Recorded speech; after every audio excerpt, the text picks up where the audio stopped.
Hi John, this is James. Hope you're doing well. Thank you for sending me a couple of your videos. So I wanted to get this out to you. Okay, so a couple of things that we just want to tweak at setup, and that's going to be how you're holding the club slightly and a little bit of where the ball is. But I don't want to move the ball right now because of some of the pieces that you do.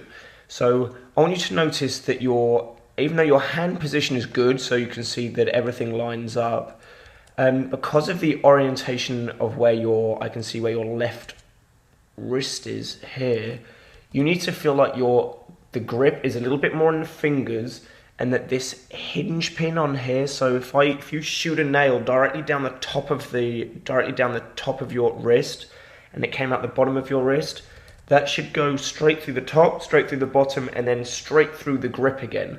Now yours is going to be sitting a little bit too much on the side, so feel like that grip gets a little bit more on the fingers, and that wrist bone is going to get a little bit more on top of the grip.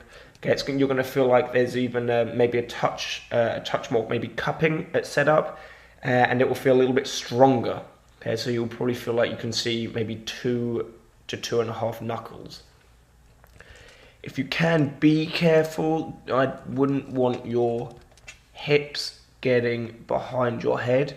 So if you can, just monitor that. Just feel like you push your hips forwards a little bit. So I don't want your head being too far forwards. So you feel like you just bump your lower body weight just an inch forwards. And you're just going to feel like your head is half an inch back. But just kind of reverse these two just a little bit. So instead of it looking this way, it's going to look a little bit more this way. And it's just subtle, but it's going to be important. So here is the big piece to start doing for the backswing, and they kind of work together. So when you change that grip, you'll find this is going to be a little bit easier. Is that as you start making this backswing, what you need to start feeling and being, you need to start being aware of where you can sense this club in the right index finger. Okay, so what you'll see is that as we make this backswing, so that's 36. I'm just going to put this here as well. Oh, a bit too low.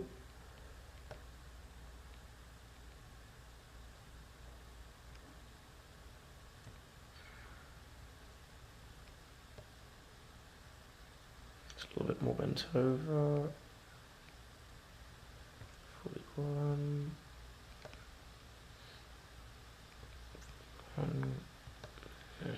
We'll see the pitch of the shoulder is going to match up on the left. On the right, you're going to see it gets a little bit shallow. Okay, so you can kind of see how these would match and how yours starts to look a little bit too flat. So the reason that I want you to do this, I want you to notice how this shaft starts getting a little bit too shallow. Okay, and how ideally I'd start having a little bit steeper.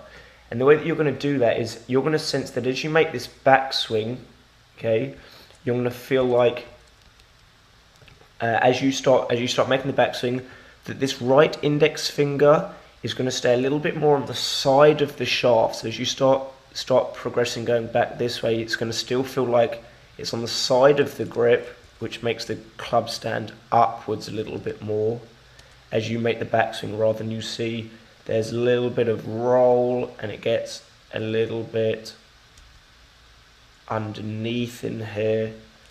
Okay, and as that starts happening, it starts flattening out your shoulders. So again, as you do this and you feel like that right index finger is going to feel a little bit more on the side of the grip. What I really want you to get from that is that as you do that, I want you to sense that as you're doing that it starts making your left shoulder steeper, and even going to feel like your hips are a bit steeper as well. So you're definitely going to even feel like you push into the ground just a little bit more in the backswing. Okay? So what you'll see from the front-on view is that you'll start to sense a little bit more of this downward force through the leg, and with the shoulder being a little bit lower.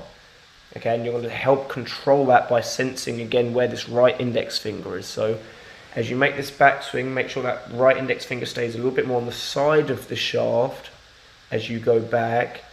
And that's going to start giving you, you're going to feel like that left shoulder and left knee push down to the ground just a little bit more.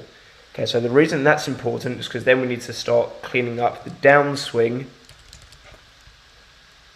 which, as you know, we need to keep that left knee flex going deeper and forward more. So as you start going forwards, you need to feel like the left knee is going down and forwards, as is the hip. Okay, rather than you see it kind of starts, doesn't really go forwards and just starts leveling out a bit too quick.